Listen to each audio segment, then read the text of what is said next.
welcome back. Just some quick news and notes I'm going to throw at your face right now. Starting with Tony DeAngelo, some news about him today being bought out by the Philadelphia Flyers. Of course, he said he was disappointed, but it was nothing like what happened back in New York, that he's learned from that experience. This was just a disagreement with a coach. It was not personal, it was professional. Torts wanted him to play defense, him not so much. And now he's gone. Of course, we know that Carolina signed him at $1.675 million.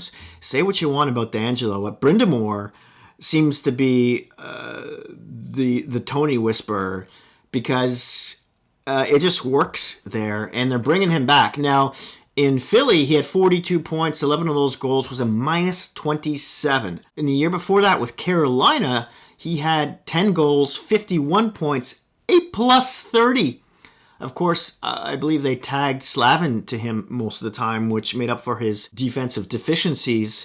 So it'll be interesting to see what happens, who he gets paired with this time, and if it'll work or not. Because I know it was Burns playing with Slavin most of the time. But you got to love how, for the most part, how Carolina manages the cap. And just say what you want, again, about DeAngelo, but manages to get some quality, skilled players for not just decent amounts of money, but sometimes just pure steals, right? So does this take them out of the Karlsson sweepstakes, though? You got Burns, you got DeAngelo. That's two power play guys. Unless one of them goes back. Maybe Burns goes back to San Jose. Yeah, I don't think that's happening either. Next up, Bergeron retires. I got to say, as a Leafs fan, a bit happy to hear this news. But I got nothing but respect for the guy. I mean, he's won countless and nominated countless times for the Selke Trophy. What a great career he's had. Let's talk about Florida Panthers and the signing of Eetu Luostarinen, if I'm even saying that remotely correctly. This guy can move up and down the lineup, plays center, can also play left wing, I believe. Just double checking. Yep. They signed him to a 3-year extension, by the way. He's still signed for one more year at $1.5 million. And this past season, he had 17 goals, 43 points in 82 games. Not too shabby. A jump of about 20 points or so from the season before that. This guy's got some potential. He's still very young. Yeah, he's 24 years old. He's got a birthday in September, 6'3", 180-ish pounds. I think this is a great deal for Florida. I think he can outperform this contract. He should be at least just over a 20-goal scorer in the coming years. That's a good one on the Panthers. Next, we have the Dallas Stars. Jim Neal re-inks on a 2-year extension. He's 65 years old, but hey, why not? He just won the GM of the Year award. He's done a great job there. For the Stars, the Leafs, and the arbitration hearing with Samsonov. They awarded him, of course, 1 year at $3.55 million by the arbitrator. As a Leaf fan, I really love the number. I was hoping it would be under 4. Of course, don't like the term. He was one of the best goalies in close, high scoring chances in the slot. But that's just one season, right? He did okay with the Washington Capitals in the years before. He's kind of running hot and cold there.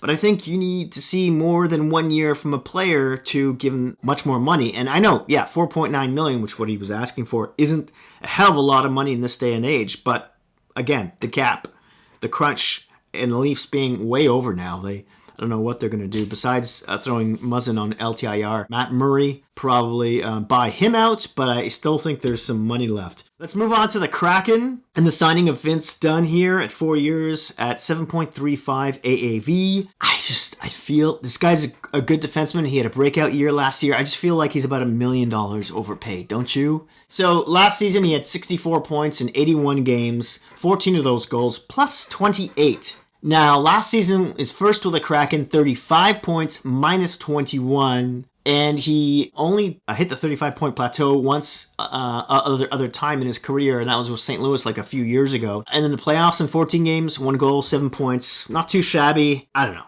I want to see more than 1 year of this. You know, if you're going to sign him for that much money, you're going to overpay him for around $1 million. maybe it be at 6 years. So that signing looks much better in the coming 2-3 seasons. Moving on. Gabriel Vilardi and signing with Winnipeg for 2 years at $3.4375 AAV. Kind of a sweetheart deal here. This guy looks like he's just prepped to break out. Now, with LA last season in 63 games, he had 23 goals, 41 points, plus 10 in 5 playoff games, 2 goals, 4 points. This is just a great signing for Winnipeg, and he's still going to be an RFA at the end of it all. So I'm happy for my brothers back in the peg. This is great. He's only 23, although he'll be 24 in August. Decent size, too. 6'2", 190-ish pounds from Kingston, Ontario. Last up here, some news on the Vegas Golden Knights. The signing of Brett Howden. He's a bottom 6 step forward. 2 years at $1.9 million. Seems a bit of an overpay for a guy with hands of stone, although, he's a good defensive forward.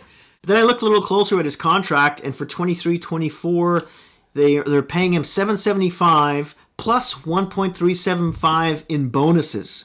I would assume those are tied to offensive marks, to points somehow that he has never hit so far in his career, I would assume. So they might save some money, especially in that first year, this coming season, as the cap is so tight. The season after that, however, he'll be making $1.65 flat. So there's that. And anywho, I'd love to hear from you what you think about all these signings and your opinion down in the comments section below. Thanks so much for watching. Don't forget to give me a thumbs up. Smash that subscribe button if you're new to the channel. And if you'd like to support me and my YouTube gig here, I'd really appreciate your help. You can go to my crowdfunding page at Buy Me a Coffee. You'll find a link down in the description box or on my home page of the YouTube channel. Thanks again. Happy midsummer, and I hope to see you soon.